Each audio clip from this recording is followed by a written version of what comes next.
I can be your girlfriend for the weekend. You can be my boyfriend for the night. It's the Pesto Pod, the Pesto Pod, the Pesto Pod. To take you to the Garden of Eden. To take you to the Garden of Eden. I've been obsessed with that fucking song lately. But hey everyone, welcome to the Pesto Pod. What an exciting weekend I had. Let me tell you, this was the weekend of the Pesto and Goat Cheese show in Chicago, and it was such a success. I flew into Chicago on Wednesday. Bestie Rachel picked me up because she lives in the suburbs of Chicago, and we just kind of dicked around, made Trader Joe's mac and cheese. It was delicious. Obvi. We watched Rick and Morty. We went to bed. Then Thursday was kind of crazy. I don't want to go into too much detail, but it involved a gentleman. Oh no, it involved a gentleman suitor. And I was taken aback. Oh, I don't even want to talk about it. I had an encounter with a man of the sexual variety. Was it like the greatest encounter? No. Was it like fun? Sure. Do I regret it? No. But I will never see him again, probably.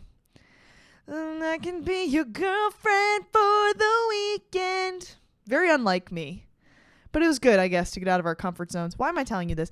The point is, Friday morning, I'm in the city. And I'm basically just like stranded in the city because I have a hotel in Chicago and I couldn't get into it until 3 p.m. And I'm already in the city. It's not worth it for me to go back to the burbs to hang out at Rachel's house. Besides, like, it's not like anyone can pick me up from the train station. Like, I'm stuck. I don't have a vehicle. I got nothing to my name and I have to be in the city for my show that night. So I'm just like fucking around. Obviously, I find a coffee shop, the Mecca, for little white girls everywhere. And I go into this coffee shop and I post the fuck up. I like spread out. There's no one in there. There's people going in and out, but it's just because it's like a work day and people are getting their coffee for their jobs at their businesses, at their corporate fucking 9-to-5s. And I'm sitting there reeking of shame. I order a chai latte and a BLT breakfast thing. It was good. And I'm just sitting there. I got a book. I called my sister. I called my mom. I called my friend. Like, I was just catching up. I was like, this is my home now, this coffee shop. And then eventually I got tired of that coffee shop. I went to another one. I had to kill like 5 hours in Chicago and I was just exhausted. Like, yeah, I guess I could have gone to some museum or something, but that just wasn't in my mental capacity at the moment.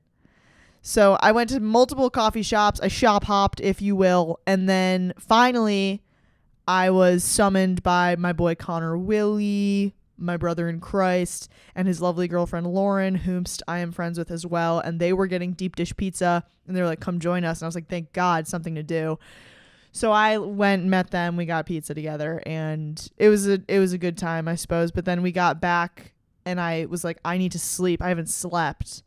So I'm able to check into my hotel. I check in, knock the fuck out. Probably the best nap I've ever taken, TBH. And then when I woke up, Rachel was in the room with me because I had given Rachel I told her like where to get the hotel key and everything. And I was like, just meet me at the hotel. I'm going to take a nap. And then so she like had gotten there and like was getting ready and I was conked. But finally, me and Bestie Rach were reunited, got ready for the show, went to the show. What an incredible show, guys. Holy shit. Sold out show in Chicago. So cool. Really cool venue. It's called Half Sour in the South Loop, I think is the name of the neighborhood. I don't know the Chicago neighborhoods very well. But so cool. So cool. After the show, it was like the comedy club was downstairs. Upstairs was a bar. So after the show, like I go upstairs, there's a line of people waiting to meet me. Like, do y'all know who I am? I just sit in this apartment all day and do nothing. Do you guys know that I'm not like a person of interest? I'm just a kid hanging around with my thumb up my butt. But like, if you want to meet me, like, fucking go for it. It was so surreal. I almost got emotional. Imposter syndrome to the max. It was not like a few people. It was probably like 15 people wanting to meet me. Me? What could I possibly give you that would aid in your existence? But whatever. I'm not here to ask questions. I was so flattered. It felt like my dreams were coming true and my life was taking bloom. Is that a phrase? Probably not. It was really cool. And I met some cool people. I asked everyone like where they were from and what their stories were, and everyone was super interesting. Fucking cool, dude. Fucking cool. Then I had a second show at the same location. This one was not sold out, but still a great crowd. And, you know, maybe a certain gentleman made an appearance, and maybe that shook me to my core. And then we got a beer afterwards, and it was just like celebrating a job well done. Woke up the next morning with one of the most wild hangovers of my life. And the craziest thing was I had 2 beers, so it wasn't a hangover. I don't know if I got food poisoning or what. Lord knows, I got a sensitive innard, but I was so sick the next morning, just shitting. I be pooping and puking, TBH. And Rachel was so hungover, and we both were just like sweating and shaking. You know how like the day after you have a stomach bug, you just feel empty inside, and you're like, you need nutrients, bro. There was no way I could keep anything down though, and this was the challenge. We had to check out at noon, and that's like when Rachel and I both woke up because we were so fucked up. And so it's time to check out of the hotel, and I'm like, hey, I can't move. Like, so we gather everything we own, we check out of the hotel, and then we're like standing on the sidewalk outside the hotel, and we're like, fucking now what? Like, I just want to sit. So luckily her car was in the parking garage. We made the decision to bite the bullet and pay for another day at the parking garage, which sucked. There's another like fucking $75 we'll never see back. So that we could literally just like sit in the car. It was crazy. And then like we're walking with everything we own, like backpacks and duffel bags of all our stuff. We walk to a Walgreens where I buy, of course, extra strength Tylenol and extra strength KO Pectate, upset stomach reliever. And we're like taking them in the street, like hands shaking. And I'm like, is this a clip from A&E's Intervention? Because that's really what it looks like right now. Like, we look like crazy people on the streets. And then we find a park bench, and we sat at a park bench in silence for like 2+ hours. Like, just processing that I felt like I was dying. We did pass a Noodles and Company, and I went in there and I said, I'm sorry, what's your name? Janet. Hey, Janet, I'm going to need an order of plain noodles. Nothing on them. And that's what I got. I got a bowl of plain egg noodles, and I nibbled on them to give myself some sustenance. Oh, it was so rough. It was like truly one of like the most humbling moments. But then this is where it's interesting, and this is what I want to talk about today, because I've learned a lot of fun facts. We were both feeling kind of better toward the like late afternoon, and we were sitting on a park bench very close to the Chicago Art Institute, and we were like, fuck it, let's go inside. Rachel and I are perfect people. We are really well suited when it comes to like museums together, because remember, Rachel I went to Europe with, so we did like 6 weeks in Europe, and we love doing museums together, and we do them at the same exact pace, and we're like both really locked in. So I was like, fuck it, let's go to an art museum. Now my relationship with art is very complicated. For example, the best way I can put it is I love the Met, I hate the MoMA. And not to say I don't like modern art, but I just find people who do art to be extremely pretentious. No shade, no tea, no shade. I don't understand when it's like red dot on canvas, 1998. Symbolizes the AIDS crisis, and then it's sold for $6 billion. What is that? Like, okay, my general rule of thumb is like, I don't like any art unless it's something I couldn't do myself. So like a Renaissance painting is beautiful and I enjoy looking at it. Even like a Van Gogh, The Starry Night, love, colors, exciting. Jackson Pollock, that looks like a snot rocket on a piece of paper, not into it. I get there's some deeper meaning, or like collages. These are photos, babe. You didn't paint or draw any of this. You just put things together. Like art exhibits where it's like this exhibit symbolizes. No, it doesn't.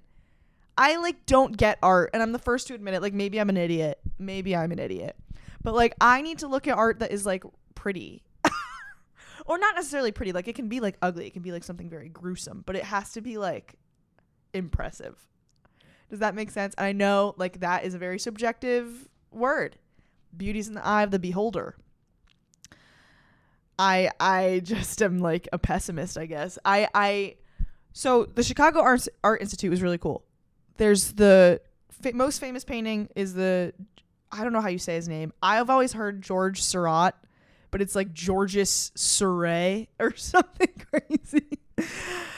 I'm not cultured. I never have been. I'm not claiming to be. I was born in the white trash of upstate New York. You know, we went camping growing up. I don't know how art works. But it's Sunday in the Park. There's a name. It's got a longer name, but I always knew it as Sunday in the Park, and it's the Ferris Bueller painting. You know, where it goes from Cameron to the little girl in the painting, and it's made out of dots, which is fun. Pointillism, I believe it's called. And that's like cool. That's so cool. That's a cool painting. I was really interested in seeing it. The other famous paintings that are there at the Chicago Art Institute are American Gothic, which is the man and the woman standing there with like the pitchforks. I know that because there's an episode of SpongeBob where Squidward is both of them, which like sums it up pretty good. And then the other famous one is Nighthawks, which is like the people sitting at the diner. You know it. Look it up. And there's a guy on TikTok who bought a print of Nighthawks and painted over it and made them all the characters of Bob's Burgers. And that's like what the first thing that came into my mind when I saw it. But so those are really cool. I do find it very interesting. And I remember because I like learned about this in my communications class in college. Like, isn't the fact that we go somewhere to see a picture like really weird? Especially when we can look it up online and just see it. Like, I understand, like, this is the real one. This is the original. Like, we don't know that. Like, we're just assuming that because we've been told that. There is nothing that makes that any different than what I can see if I Googled it. Do you know what I mean? But there's, like, a whole science around why, like, humans are drawn to, like, the original. Who fucking cares? Especially, let me tell you what I don't get the hype about. The Mona fucking Lisa. Who cares? First of all, it's so small. Have you ever seen it? It's like teeny tiny. I've never seen it in real life, but every time I see pictures of the Louvre, it's fucking packed to get a glimpse at the Mona Lisa when so much prettier paintings exist, by the way. And Mona Lisa's smile, she's not smiling, babe. She's barely smiling. She looks pissed. She looks like when like someone cuts me off in like when I'm walking down the sidewalk and I'm like that's what she looks like. And she's like, the only reason the Mona Lisa is famous is because it was stolen in 1911. And I just learned that semi-recently, that's like why it's so famous. Obviously, like Leonardo da Vinci, like everyone like sucks his cock and loves Leo, babe. But the Mona Lisa is the most famous because in 1911, this dude who worked for the Louvre, whose name was something fucking I can't pronounce probably, he was an Italian guy, but he was living in France working at the Louvre, and he was mad that he decided to steal it as an act of patriotism because he thought that the Mona Lisa belonged in Italy. So this guy like fucking snuck the painting out. Stupid idiots for letting him do that and not figuring out it was him. And he stored it in his apartment in Florence, Italy for like a million years. Not a million years, like 2. And then he tried to sell it to an art collector who reported it in Italy. And then they authenticated that it was real. Like, how did they do that? I don't buy it. It could be that painting could be anywhere. That could not be the Mona Lisa for all we fucking know. I don't believe anything I've ever heard. I don't believe the man. You gotta question the man. Don't be sheep. That sounds Republican. That's not what I meant. I was meaning it as a prank. But then the Mona Lisa got returned to the Louvre, and that it made it even more famous because when it was like announced that it was discovered, and then they like marched it from Italy to France, like there was like a huge crowd of like thousands and thousands of people who just like wanted to get a glimpse of the stolen painting that was like returned and whatever, and it became this whole big poopy thing. And for the longest time, like a good chunk of my life, I thought that the movie The Da Vinci Code was based off of that, the theft of the Mona Lisa. It's not. It's based off of something else. I've never seen it. Maybe that'll be on my to-do list tonight. We're watching the Da Vinci Code tonight if you guys want to like have a watch party. But art is just funny to me. It's interesting that like I would go somewhere and pay money to see a painting because someone says like this is the real painting. Starry Night is here in New York. I've seen it. What other famous ones have I seen? I would really like to see, this is like the only painting that I like for some reason like really like I'm like, oh yeah, art, I get it. Girl with the Pearl Earring by Vermeer. I don't know why. I like it. She's like a little cutie girly pop. And there's like rumors, I guess, that the model of that painting was his housemaid who he then had an affair with, the painter. So that's kind of scandalous. And she's just like a cutie little girl, and I have earrings of her. And I'd like to see her. I'd also, I guess the Birth of Venus is cool. You know, the Birth of Venus with the girl and the naked lady in the shell. That's good stuff right there. I guess it's interesting too, like walking through art museums and having gone to Catholic school because I like know Bible stories against my will, of course. But I'm like, oh yeah, that I know. That I can clock. I feel like I've seen other famous ones. I don't know. I've been to the Vienna Art Museum. Oh, how about this? Oh my God, I didn't even say this. Listen to this. This is crazy. In 1911, when the Mona Lisa was stolen, guess who they fucking arrested and questioned because they thought he might have something to do with it? Pablo Picasso. Picasso? They thought he stole the Mona Lisa? And then I was like, wait a minute, is time a construct? Why was Pablo Picasso alive and like a human being in 1911? And then I'm also like pretty sure he died fairly recently. So then I had to like go online and Google my mans, and yeah, he died in 1973. Isn't that super weird?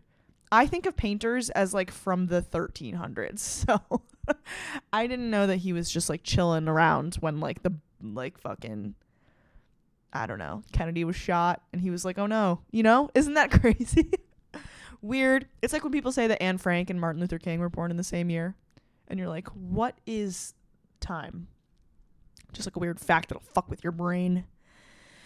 So yeah, Pablo Picasso was accused of stealing the Mona Lisa. I don't know why. Obviously, he was like in some sketchy little groups back then. But then he was cleared because it wasn't him. But Picasso's like art that I don't get. It's just like blocks. And I'm like, if I tried really hard, I think I could do that, you know? I definitely, oh my God, wait, there's one painting, I have to look it up because I don't know the name of it, that pisses me the fuck off. And this is a perfect example of like, I don't fucking get art because what the actual fuck. Okay, look up Piet Mondrian composition with red, blue, and yellow. Look that painting up and let me tell you how much that painting is worth. Some people say it's priceless, while others say that it's estimated at $50 million. Look at that painting. What the fuck is that? I could do that with my eyes closed. Well, I'm in the wrong line of work, clearly. That's so stupid. That makes me mad. What are we doing? Same with fucking Banksy. When he shredded that thing, when he shredded that art, and then it was like, oh, the art's even more of art. Shut up. I don't want to hear it. I don't want to hear it. I do love going to an art museum though and seeing a painting of a woman like from like Greco-Roman era because she always has a body type like me. She got thick love handles and a big old belly and I love it. I'm like, they're worshiping her? Okay, period. I should really not be selling myself short. What do we think is the most famous painting in the world? Well, it's the Mona Lisa. But what do we think is like, let me get a top 10 list up here. Number 1 is the Mona Lisa. Number 2 is Girl with a Pearl Earring. Number 3 is Starry Night. I'm fucking killing it. Number 4 is The Kiss. Never heard of it. Never seen it before. Then Birth of Venus. And then a bunch of stuff I don't care about because I've never heard of it. Number 9 is Sunday in the Park. It's called A Sunday Afternoon on the Island of La Grande Jatte. Shut up.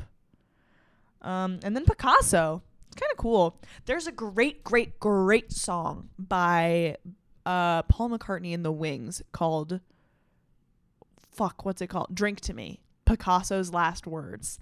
And it's because the night before Picasso died, he was having a dinner party and he was like, everyone cheers, salud, whatever. And then he drank and then he died. And Paul McCartney was like, hell yeah. And he wrote a song about it. And it's called Drink to Me. And it's about Pablo Picasso. And it's a great song. Great song. I don't recognize actually a lot of these paintings. Maybe I'm really not cultured. Man, that fucking composition with red, blue, and yellow makes me livid. Livid! Yeah. Nothing pisses me off more like, I hate going to the MoMA, dude, and seeing Jackson Pollock. Like, are we so for real? That literally looks like... Jackson Pollock's paintings look like When I Have Dairy, if you catch my drift. Like... That's not skill. And I don't care if there's like a meaning. No, you don't get it. The meaning. Okay, check out the meaning of my cock and balls, maybe. Have you ever thought of that? Have you ever thought of the meaning of my cock and balls? This is what I don't understand too. I was just looking at this website with the popular art. So like, okay, this is what the art's worth, and you can buy it, right? Like that art sells at auction. But then it's in a museum. So who owns it? And then like I've seen like who you'd think the artist's family or his like estate would own the painting. I don't know. Does the painter ever get any recognition while he or she is alive? Probably not. I know that Vincent van Gogh did Starry Night while he was in a mental hospital. He's a freak. Vinnie Van Gogh, Big Vin, is a fucking little freak. Chopped off his own ear and ate it. That part's not true. I made that up. But he's a little weirdo. Also in the Chicago Institute of Art, I'm backtracking. This has nothing to do with art anymore. But in the basement of the museum, there is something called the Miniature Thorn Room. I thought it was called the Throne Room, like a king, but it's just Thorn because of the people who donated the room. And it is all these little like dollhouse rooms of these beautiful estates. It's like, here's what a rich person's house in North Carolina would have looked like in like 1830, like height of slavery, of course, but like we got a southern like estate house and it's beautiful. And all these little they had like all these cathedral little models, and it was so I love little things. I love like a dollhouse, like a miniature. I fucking love it. I love little details when there's like little food on the little table. Oh, I love it. Sorry, did you just see my booger? Don't look at that. And then as we were in the miniature room, I look at Rachel and she's like beet red, sweating, and she's like, I gotta sit down. And we take a load off, and then she's like, dude, I'm not doing good, because she's like hungover, I'm feeling like shit. And then eventually, thank God, we decide to rally. We go to her car and we sleep in her car in the parking garage. Actually, Rachel slept. I read my book. I'm reading a dumbass fucking book. I don't know the name of it or the author, so it doesn't matter. But it's about murder, obvi.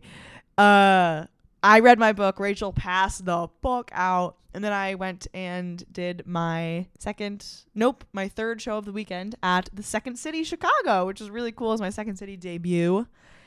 And Second City is a huge name in like comedy and improv and everything. It's where a lot of the SNL cast members come from. And it was really cool to say that I've like professionally performed at Second City. That's really cool. However, I felt like the crowd was not my typical crowd. Like when I do a show and people come to see me, it's like very much people that like know me. It's like college aged girls. Whoever you are listening to this podcast, it's your demographic. But Second City was like a lot of like middle-aged families and stuff. And I don't know. They just my jokes did not land as well, I thought. Connor thought the same thing. We both were like, not the best crowd I've ever performed for, but still so cool, and got some laughs and great experience and good stuff. And then the next day, so then after that, Rachel and I had to drive back to the suburbs, and she lives like probably like a good solid 45 minutes outside of the city. We get to her house. I fall asleep so violently, I'm teleported to another world, another dimension, and I wake up at noon the next day. I slept for like 12 hours. It was incredible. I love sleeping. God damn, I love sleeping. And then I flew home. So it was a crazy weekend. It was jam-packed. And then I woke up this morning and I was like, I'm going to rot. And then I was like, no, I really shouldn't rot. But I did. And I haven't done my laundry or gone grocery shopping. And I feel kind of cuckoo bananas. But sometimes that's how the cookie crumbles. I thought I'd have a lot more to say about art. But the truth is, I'm just really not like an art. Like, I like going to an art museum for like the extravagance. Like, when I go to the Met, I go into like the European old paintings that are like in these giant gold ornate frames, and they're like these detailed religious scenes or like mythology scenes, and it's like always a woman with her tits out and a guy with full cock exposed. And it's just like everything's super impressive, and like I could never do that. And then I'm like, yeah, you have a skill that I'm paying to see, like 100%. But then I go to the MoMA and I see like fucking string tied to lamp, $30,000. What?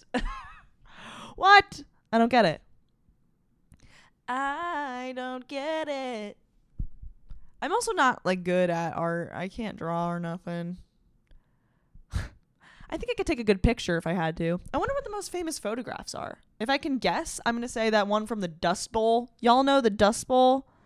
It's like that woman, she's like breastfeeding her kid in the Dust Bowl. Most famous photographs in the world. What are we thinking? Place your bets. Okay, none of these I've ever seen before, actually. Nope. Never seen it. Never seen it. Never seen it. Okay, Portrait of Abraham Lincoln. Yeah, that's got to be. Oh, this is the woman. This is the Dust Bowl lady. I knew it. 20 of the most famous photos in history. Here we go. I'm gonna move my. I need to get my computer in here. This is art, guys. This is art. Okay. Oh, lunch atop a skyscraper. You know when they're building 30 Rockefeller Plaza? It's all those guys, they sit on a beam to eat lunch. They're eating like sandwiches. Migrant Mother is what I was thinking of. Dorothea Lange. That son of a bitch. She's got the picture of the Dust Bowl lady that I'm thinking of. I wonder if Napalm Girl's in here. She's got to be, right? Oh my God! VJ Day in Times Square. The sailor kissing the woman in Times Square. Obvi. The flag raising at Iwo Jima. These are all war related. What does that say about the assassination of Lee Harvey Oswald? Love.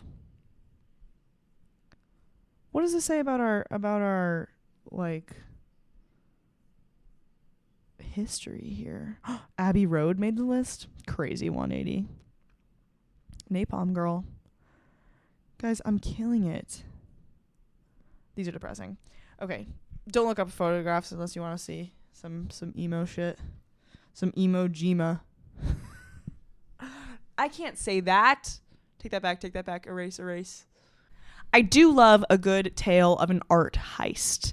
Obviously the Mona Lisa, and then the big famous ones are the Isabella Stewart Gardner Museum. I'm so pissed. I was in Boston and I tried to go and it was closed. It's got like weird hours, but I didn't get to go. Apparently there's like just empty frames where the paintings were stolen, and like none of them have been found. I love that. I love a little lore like that.